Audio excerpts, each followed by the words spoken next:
नमस्कार, मैं हूँ सुशील शंकरविक, आप मेरे साथ देख रहे हैं मेट्रो टुडे लाइव।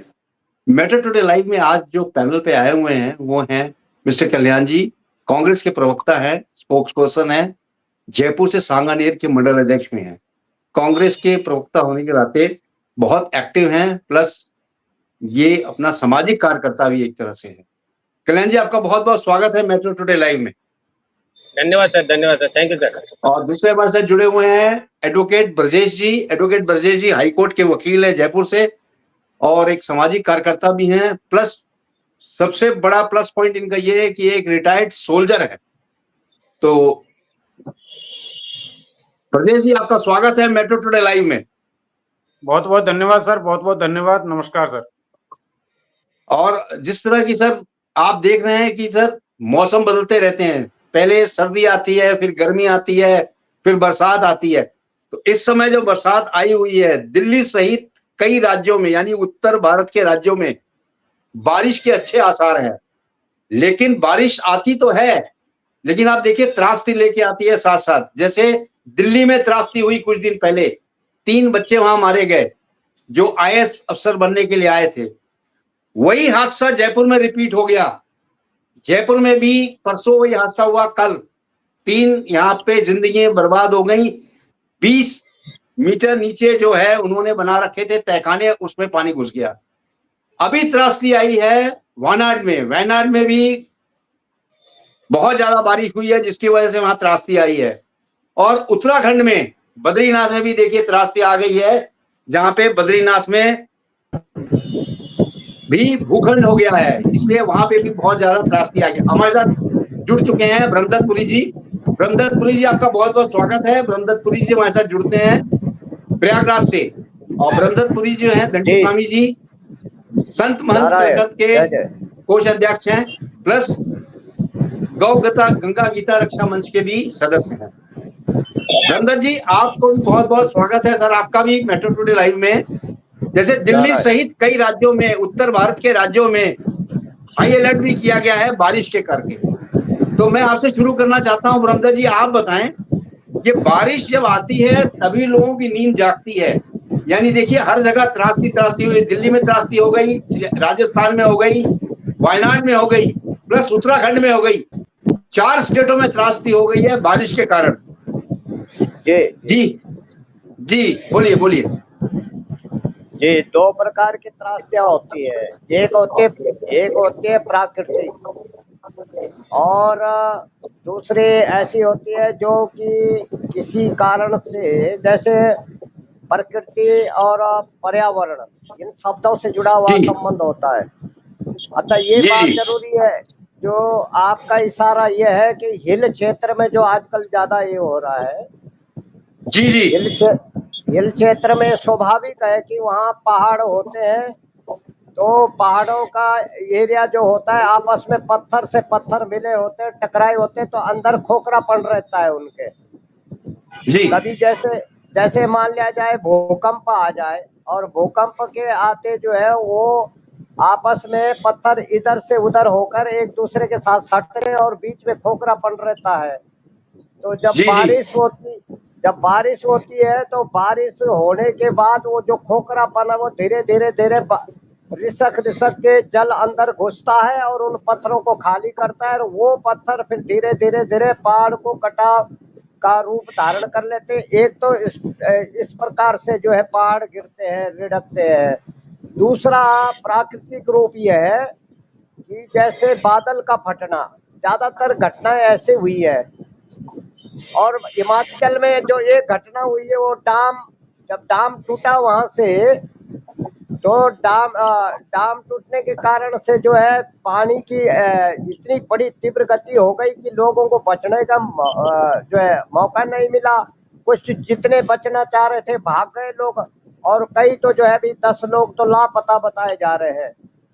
ऐसे उत्तराखंड भी है, हिल क्षेत्र है, और हिल काउंसिल क्षेत्र जो है वहां पर इस प्रकार की जो आपदाएं होती है, ये पहाड़ों का, अब तमाम जो है पहले इतनी रोड नहीं होती थी, आपने देखा होगा भारत विकसित तो हुआ है, रोडें तो निकली है जगह जगह, पहाड़ों में रोडों का जाल तो बिछा है, लेकिन वो जो ब्लास्टिंग हुई है और रोडों के लिए जो ब्लास्टिंग की गई उससे तमाम हमारे पहाड़ जर्जर हो गए हैं। इस प्रकार अब अधिकतर क्यों हो रहा है इस प्रकार से, उसका मूल कारण वही है कि जो ज्यादा ब्लास्टिंग हुई है, अंदर कई जगह जो है ट्रेनों के रास्ते निकाले गए हैं, वहां बंकर बने हैं, तो उसके कारण भी हो सकता है कि हमको लग रहा है कि ये बहुत ज्यादा इस प्रकार की घटनाएं घट रही है।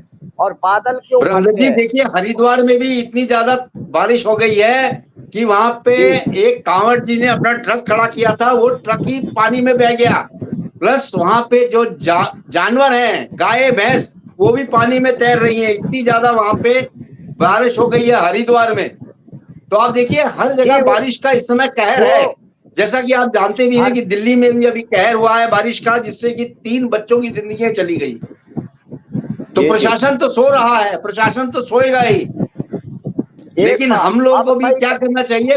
जी जी, बोले बोले आपने ये बोले। इशारा किया है, आपने ये इशारा किया है कि जो इससे पहले सरकार क्यों नहीं चेतती है, इसका जी मतलब ये कुछ कुछ दोष आधा पब्लिक का भी होता है, पब्लिक का दोष भी होता है उसमें। अब जैसे जी खड़खड़ी सूखी नदी, मैं तो अच्छी तरह परिचित हूँ वहां से, हालांकि मैं प्रयागराज में रह रहा हूँ, वहां से करीबन 800 किलोमीटर दूर हूँ इस वक्त, लेकिन जी खड़खड़ी सूखी नदी हरिद्वार, उससे मैं अच्छी तरह परिचित वाकिफ हूँ।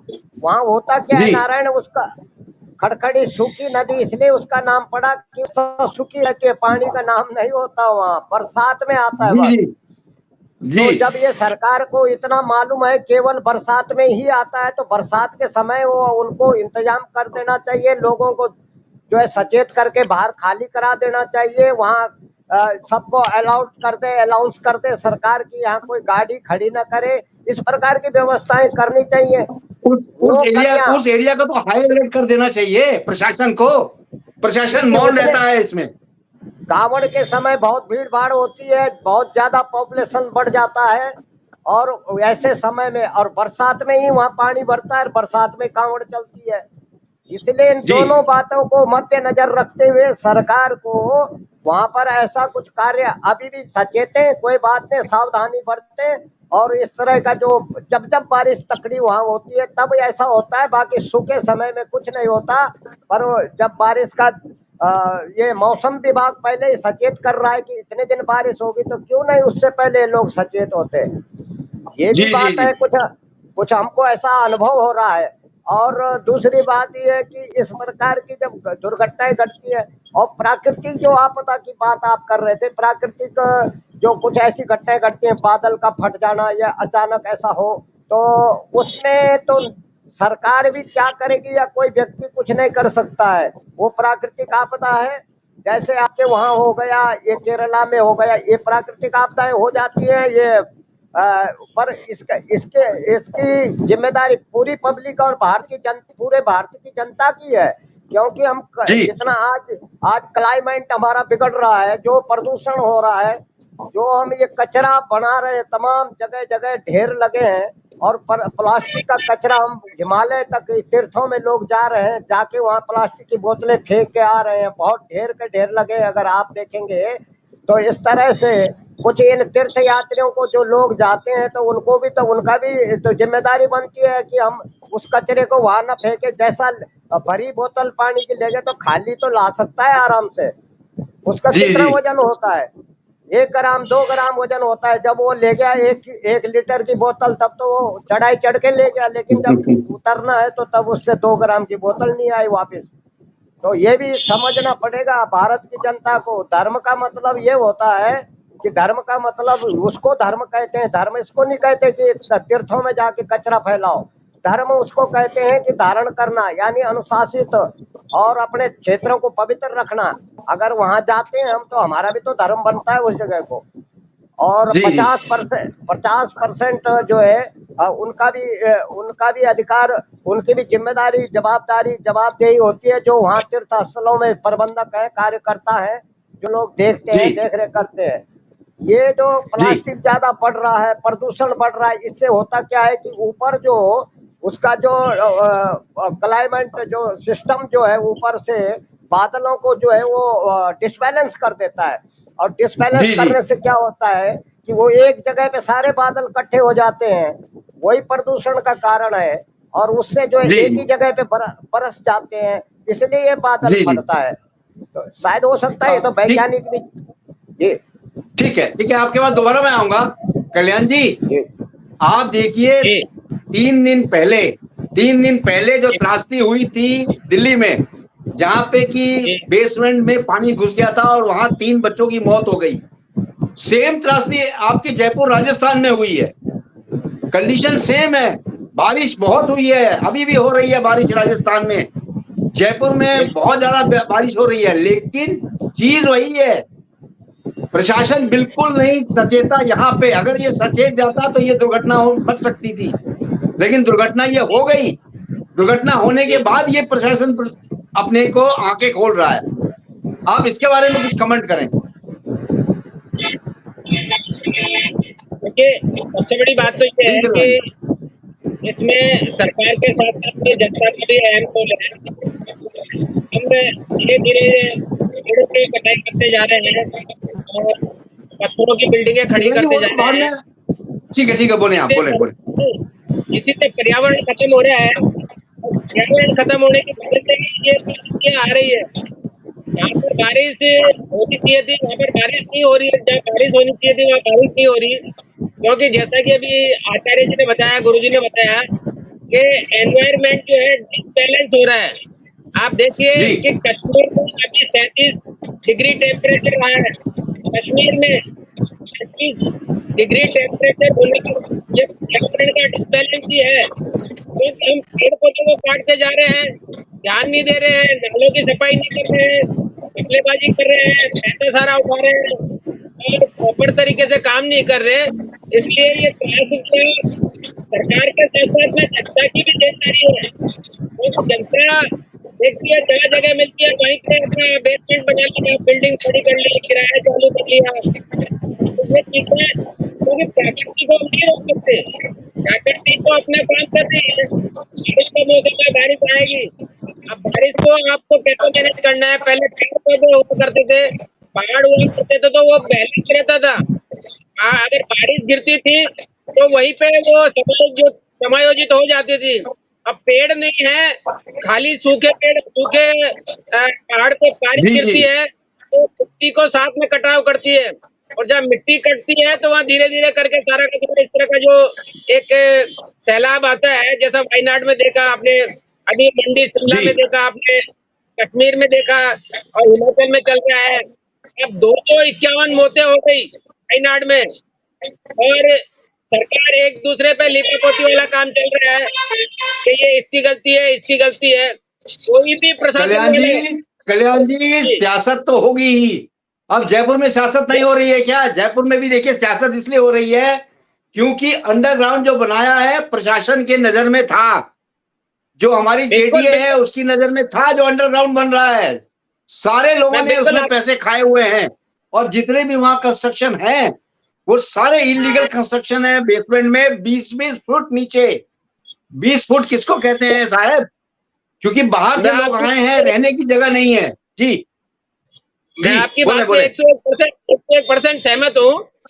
और ये जी क्या कि ये यही चीजें जो हमको आगे सबक सिखाती है, ये हमारे लिए एक तरह की चेतावनी है।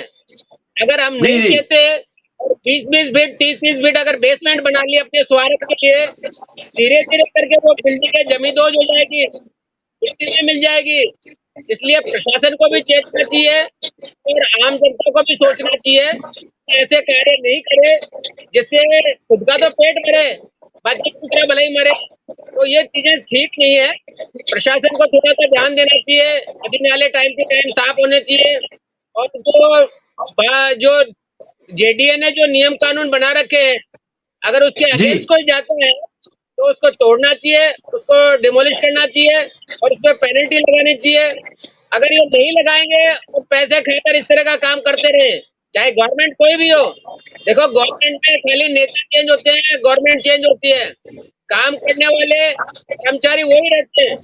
इसलिए जो भी गवर्नमेंट को उसकी जिम्मेदारी है कि वो उन कर्मचारियों को पनिश करे, उन कर्मचारियों के ऊपर नकेल कसे और उन कर्मचारियों को ये ताकीद करे कि अगर आपके क्षेत्र में अगर ये गलती होती है और ये नियम विरुद्ध कोई निर्माण होता है और इसमें कोई हादसा होता है तो उसकी जिम्मेदारी आपकी होगी। गवर्नमेंट को चाहिए इसमें कुछ अपने नियम कानून बनाए और पब्लिक को भी अवेयर करे। अगर आपकी 20 फीट की रोड पे कोई 40 मंजिल की 30 मंजिल का बिल्डिंग बना रहा है तो आप गवर्नमेंट को फोन करें और उसको रुकवाने की कोशिश करें। यहाँ तो परिपाटी चल रही है सर, परिपाटी ऐसी चलती है कि आपके लिए पैसे चाहिए आप मर्जी में कंस्ट्रक्शन करो, आपने पैसे नहीं दिए, आपने अच्छा करवा लिया, उसके बावजूद भी होते हैं। आदमी आता है नाचता है, साहब 19 फीट रह गया, 20 फीट आपने कहा था और आपके सेटबैक 19 फीट रह गया, 1 फीट तोड़ेंगे। 1 फीट तोड़ने के चक्कर में उसको डराकर उसका आर्थिक लॉस करने के बजाय अपने पैसे लेकर अपनी जेबें करते हैं, तो ये ठीक नहीं है और हमारे को सोचना चाहिए क्योंकि हम विकास के नाम पर अपना विनाश कर रहे हैं और आने वाली पीढ़ियां जो है इसको भोगेगी, भोग रही है। उत्तराखंड में देखिए सारी कल्याण जी, सबसे पहले तो जो बिल्डर्स बिल्डिंग बनाते हैं उनके ऊपर नकेल कसनी चाहिए। अगर उनके ऊपर नकेल कसी जाएगी तो ये त्रासदी नहीं होगी, क्योंकि बिल्डर्स ही इलीगल तरीके से बनवाते हैं और बनाते हैं, जिसकी वजह से ये त्रासदियां हो रही हैं। अब देखिए दिल्ली में जो त्रासदी हुई है वो एमएसडी के कारण हुई है, जो वहां पे जो लोकल थे उनके कारण हुई है, और सेम जेडीए के कारण यहाँ पे हो रही है। देखिए अफसरों ने तो पैसे खा लिए, बीच वालों ने पैसे खा लिए, लेकिन जान किसकी गई? जान की कीमत देखो आप कितनी होती है। जो आदमी काम चाहता है, व्यवसाय चाहता है, वो कोशिश करता है कि मैं ज्यादा से ज्यादा जगह काम में लूं। अगर ये सोचना प्रशासनिक लोगों का है कि उसको इस तरह की अनुमति नहीं दे। अगर वो अनुमति देते हैं पैसा लेकर तो उसमें उतने ही हकदार वो है जो जेडीए के कर्मचारी है, एमसीडी के कर्मचारी है या कहीं और दूसरी जगह के कर्मचारी है। अगर उनके क्षेत्र में कोई हादसा होता है और वो बिल्डिंग बायलॉज अगर नहीं होती है, वैध होती है, तो जितना गुनहगार वो मकान मालिक है या बिल्डिंग वाला है, उतना ही गुनहगार वहाँ का अधिकारी है जिसने बनने की परमिशन पैसे लेकर उसको करने दिया, इसको रोका नहीं। और मैं कल्याण जी बिल्डिंग बनाने वाला तो रसूखदार है, नेता है, उसने बिल्डिंग बना ली अपनी, उसने बेसमेंट भी बना लिया, कॉमर्शियल बेसमेंट बना लिया, प्लस दुकानें बना ली, प्लस वो आलीशान यानी कि आलीशान उसने बंगला बना लिया। बहुत मीडिया में खबर भी उछली, लेकिन क्या हुआ? उस नेता के ऊपर आंच नहीं आई। नेता बोलता है कि मेरा कुछ नहीं होगा क्योंकि मैं नेता हूं, मैं नेता हूं, मेरा कुछ नहीं होगा। यानी जेडीए को भी वो अपनी जेब में लेके नेता लोग चलते हैं। ये तो यहाँ की ईमानदारी है। यही हमारे देश का दुर्भाग्य है कि कानून तो एक है, बाकी लागू अलग अलग करते हैं वो लोग। बात गरीब आदमी के लिए वही कानून जो है सजा हो जाता है और पैसे वालों के लिए वही कानून जो है विकास का जरिया हो जाता है। तो इसको देखना चाहिए। तो माध्यम से यही कहना चाह रहा था कि कानून सबके लिए बराबर हो, चाहे जो प्रधानमंत्री हो, चाहे मंत्री हो, चाहे सेक्रेटरी हो, चाहे पुलिस वाला हो या अन्य कोई आरएएस हो, आईएएस हो या अन्य कोई अधिकारी हो, कानून होता है। इसलिए गरीबों पे कानून नहीं थोपे, तो कानून है वो सबके लिए समान हो, सबको पनिश किया जाए, सबको भी बराबर का उसमें पनिशमेंट दिया जाए। जो जेडीए अधिकारी है या अन्य जिनके क्षेत्र में निर्माण हो रहे हैं उनके टाइम पे हो रहा है, उनको जब तक पनिश नहीं करेंगे तब तक ये काम रुकेगा नहीं, क्योंकि दूसरा आएगा वो पैसे लेकर चला जाएगा, आपने निर्माण कर लिया, हादसा हो गया, वो कहेगा मेरे टाइम पे नहीं है। तो इनको बराबर का करना चाहिए और गवर्नमेंट को एक जनता के हित के लिए कुछ नियम देने चाहिए, कुछ मोबाइल नंबर देने चाहिए, टेलीफोन नंबर देने चाहिए या कुछ टोल फ्री नंबर हो, जिससे ये कि आगे अगर उनकी वो नहीं सुन रहे हैं तो आगे उनकी शिकायत की जा सके, प्रशासन शिकायत करे। तो इस तरह की व्यवस्था करे तो शायद मेरे हिसाब से ये अवैध निर्माण और कब्जे रुक सकते हैं।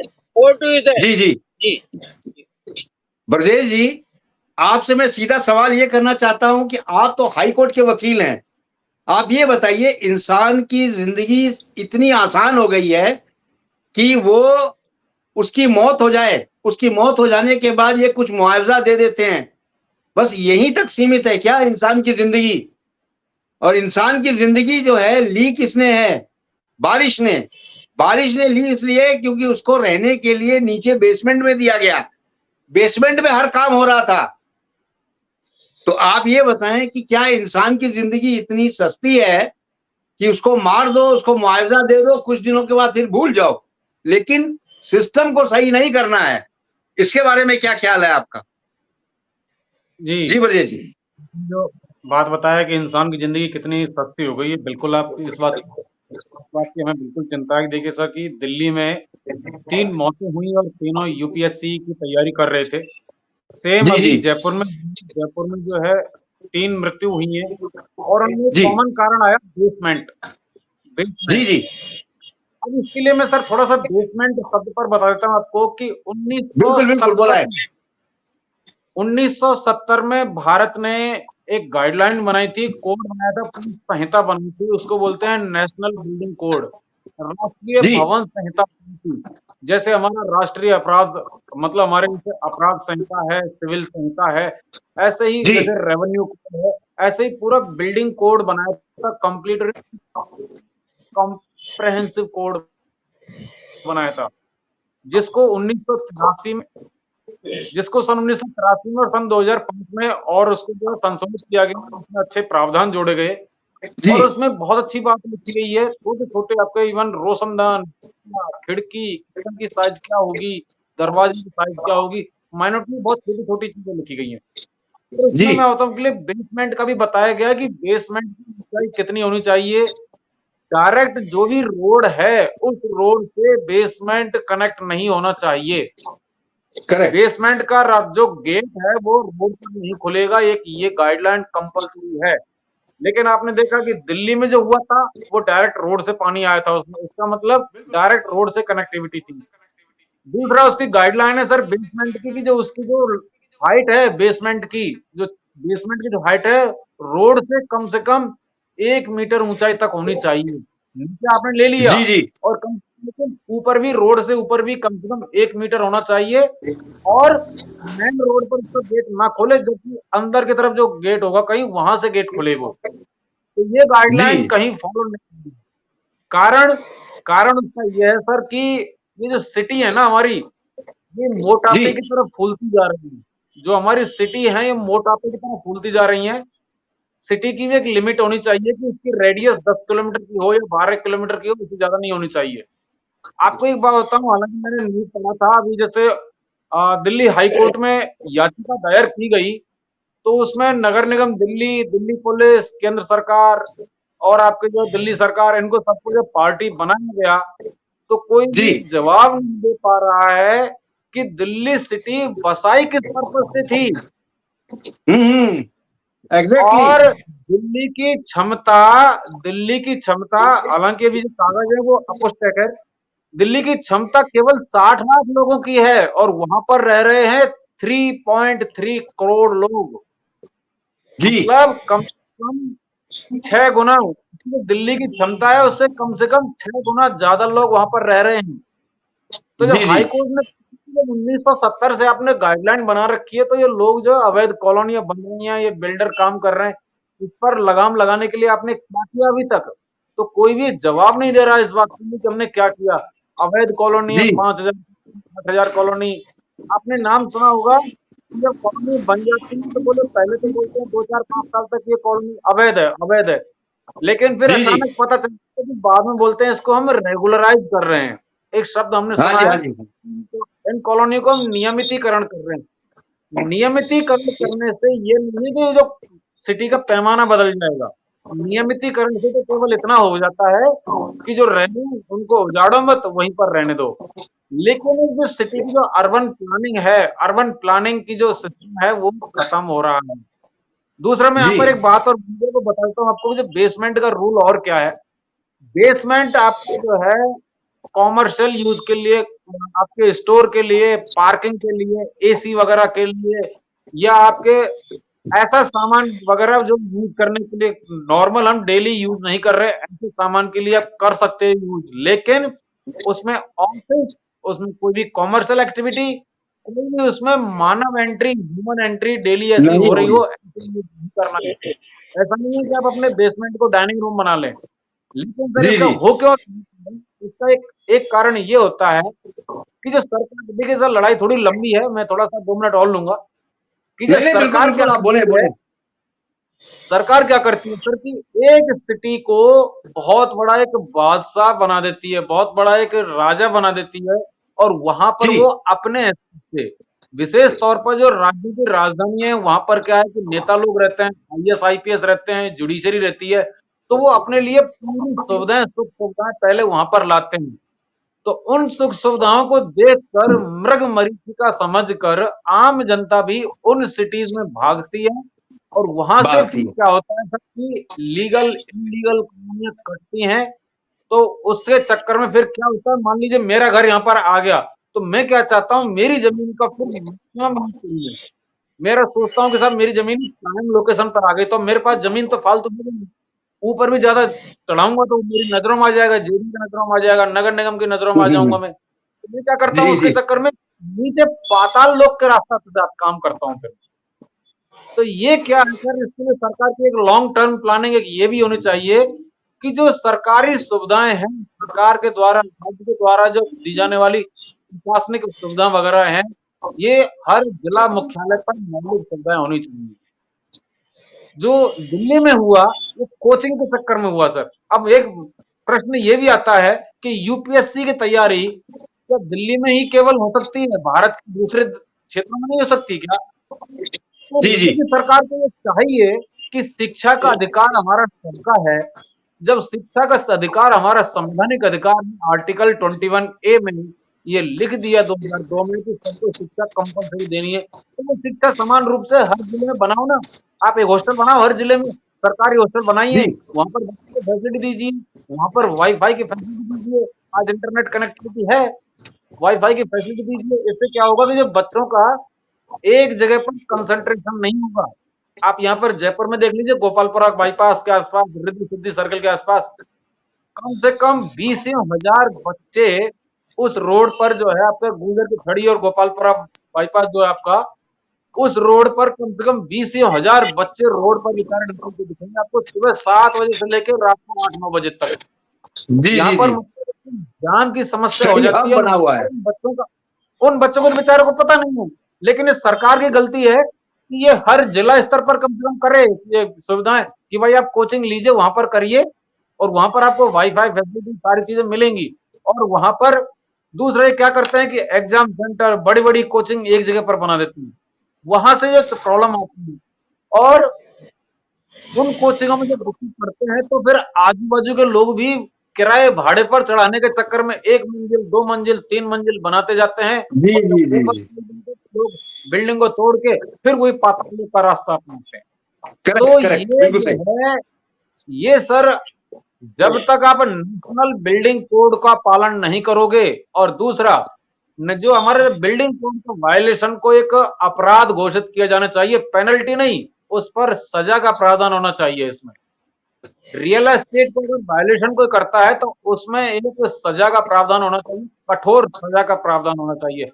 क्योंकि क्या होता है कि भयविन होय न प्रीत, जो हमारे यहाँ पर जो कानून में सजा की थ्योरीज होती हैं, एक होती है साहब कि ठीक है हम मुजरिम को सुधार देंगे, एक होता है कि साहब एक एग्जाम्पल होनी चाहिए। तो हमारे यहाँ पर जो है सजा ऐसी होनी चाहिए जिससे समाज में एग्जाम्पल सेट हो कि यस, इतने बिल्डिंग मालिक थे, इनको 5-5 साल की सजा सुनाई गई है, और आगे से कोई करेक्ट बिल्डिंग अगर इस तरह से बनाएगा तो उसको जो है 5 साल की सजा, 7 साल की सजा, कम से कम 5 साल की होनी चाहिए। और ये गैर जमानती होना चाहिए, जमानती नहीं, जी जी गैर जमानती होना चाहिए अपराध।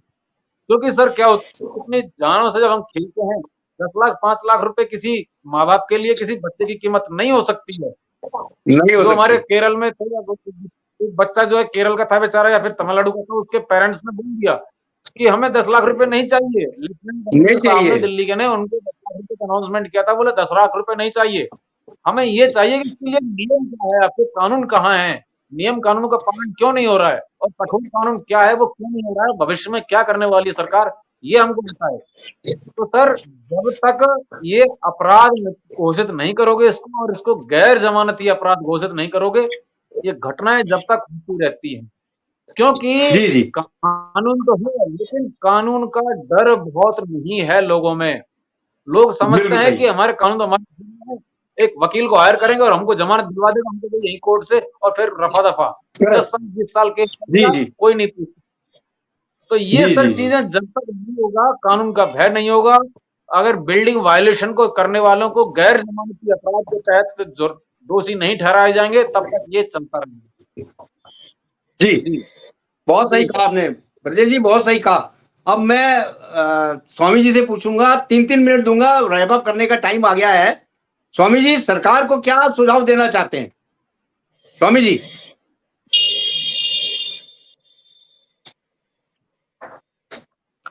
दंडी स्वामी जी, आपको आवाज आ रही है मेरी?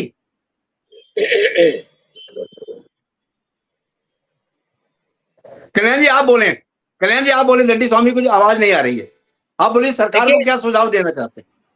मैं चाहता हूँ कि हमारे एडवोकेट साहब ने अभी बिल्कुल सही कहा कि हमारा जो बोर्ड जो बना है, जिसे नेशनल पीनल बोर्ड कहा जाता है, और वो बिल्डिंग्स की बाइलॉज बनाता है, और बिल्डिंग्स में वो है, तो 1970 में हुआ था, उसके बाद में उसमें काफी अमेंडमेंट हुए हैं और भी होने चाहिए।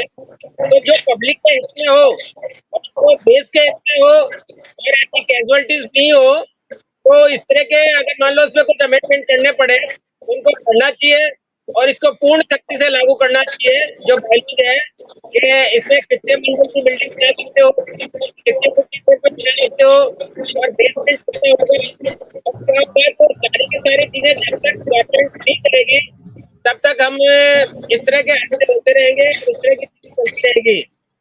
तो मैं जी एडवोकेट साहब की बात से बिल्कुल 101% सहमत हूँ, और मैं चाहता हूँ कि इस बोर्ड पे गवर्नमेंट अपना ध्यान दे और दोबारा से इसका सर्वे करे, और सर्वे करवाकर जो भी अवैध बिल्डिंग है उनको पनिश करे और उनको डेमोलाइज करे, तो ज्यादा बेहतर होगा। और गवर्नमेंट को इसको ज्यादा से ज्यादा अपने संज्ञान में लेना चाहिए ताकि जी जी जी कोर्ट हुई जी सर। जी जी ब्रह्मदत्त जी, आप बताएं, सरकार को कोई सुझाव देना चाहते हैं? ये बारिश की जो त्रासदी होती है, जो अन्न अन्न जो अथराइज बना रहे हैं लोग, उसके बारे में कुछ सुझाव देना चाहते हैं आप ब्रह्मदत्त जी जी? जी जी, बारिश के समय पर जो है, उससे पूर्व भी हम कहे थे कि जब बारिश का ऐसा मौसम विभाग अलर्ट कर देता है, पहले अनाउंस कर देता है, तो इनको जाना चाहिए। इतना मौका जो है, इतने टक्कियां आप तो काफी जो है हमारा विज्ञान के क्षेत्र में काफी आगे बढ़ाया है, और उसके बावजूद भी अगर ये ऐसी कर, तो हम तो ये समझते हैं कि शायद हो सकता है कि इनका चिल्लापना है, या फिर इस तरह की जो लापरवाही है। तो उससे जो है, अभी जो वैज्ञानिक तकनीकी के द्वारा इनका इस्तेमाल इसीलिए होता है कि जनता की रक्षा और सुरक्षा कैसे हो, तो उसमें जो है अपनी तकनीकियों को भी बढ़ाएं, और साथ साथ जो है सरकार जो है ऐसी जो भूल हुई है पीछे, जो इस प्रकार की दुर्घटनाएं हुई हैं, उससे भी सबक सीखे। कोई भी सरकार हो, किसी भी प्रांत में जिसकी भी सरकार हो, तो उनको जो है अब इस तरह कड़ा नियम बनाना चाहिए, और पीछे जिन जिन लोगों के बेसमेंट बने उन पर कार्रवाई होगी, इसलिए होगी कि पूर्व की भी सरकारें रही होंगी, उनकी भी जिम्मेदारी, उनकी जवाबदारी भी बनती है। उनको भी जी जी जवाब देना होगा कि हमारे समय काल में कौन कौन ये गलती किए हुए हैं।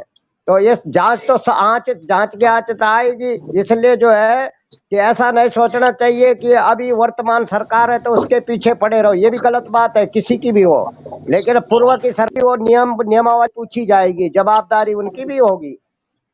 जी जी आगे बरसात की बात है। बरसात काल में पहाड़ हो, पलायन हो, विशेषतर सरकार को अलर्ट करना चाहिए, सचेत करना चाहिए जनता को। जहां खतरे के नदी नालों के किनारे जो घर है उनको खाली करा देना चाहिए, उनकी दूसरी जगह कैंपस की व्यवस्था करे। इस प्रकार मतलब कुछ दिन की, कुछ चंद समय की बात है, बरसात आता है जी जी एक महीने ज्यादा तकड़ी बारिशें होती हैं, उस ऐसे समय काल के लिए व्यवस्था सरकार करे।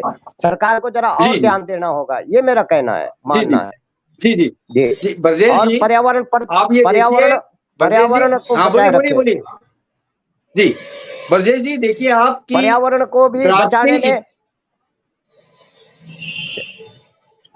बोले बोले ब्रह्म जी बोले। पर्यावरण को बचाने में, हाँ जी, पर्यावरण और विशेष ध्यान जनता से भी कह देना चाहता हूँ कि जनता की भी जिम्मेदारी बनती है, पर्यावरण न करें और उसमें जो है उसको बचाए रखें और सभी अपने अपने क्षेत्र में स्वच्छता बनाए रखें ताकि और एक दूसरे आसपास वाले के लिए कोई दिक्कत ना पड़े।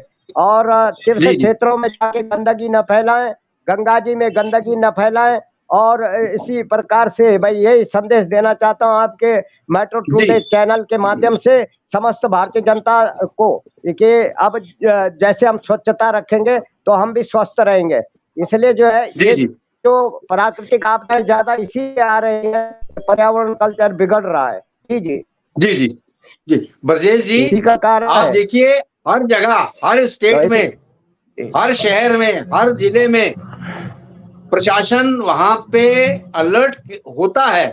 इनको पैसे भी मिलते हैं कि आप नाले की सफाई करवाएं, मेन होल्स की देखरेख करें, लेकिन ये फंडिंग होने के बावजूद भी अगर वहां नहीं कोई कराता है तो इसकी क्या सजा होनी चाहिए? देखिए सर, इसके लिए जो प्रावधान है, आपके अपराध संहिता में जो प्रावधान है, आपके जो टाउन प्लानिंग के हिसाब से प्रावधान है, उसके अनुसार सजा होनी चाहिए, नंबर 1। दूसरी बात, सबसे पहले तो एक गड़बड़ी पकड़ने का तरीका बताता हूं सर मैं आपके लिए सर, कि हर डिपार्टमेंट में एक वर्ड होता है, उसको बोलते हैं अकाउंटेबिलिटी, हिंदी में बोलते हैं उसको दायित्व।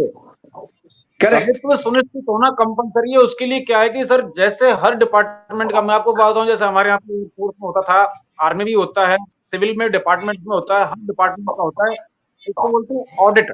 हर 5 साल में ऑडिट होता है। ऐसे ही हर बिल्डिंग का हर सिटी में 5 साल में कम से कम एक ऑडिट कंपलसरी है। कितने गलत मकान बने हुए हैं, कितने सही बने हुए हैं, एक मास्टर प्लान के हिसाब से सरकार को ऑडिट करना कंपलसरी है। और ऑडिट के हिसाब से उस मकान मालिक को बता दिया जाए कि तुमने जो बनाया है उसमें से ये पोर्शन इतना गलत है, इस गलत पोर्शन के लिए आप जवाब दें।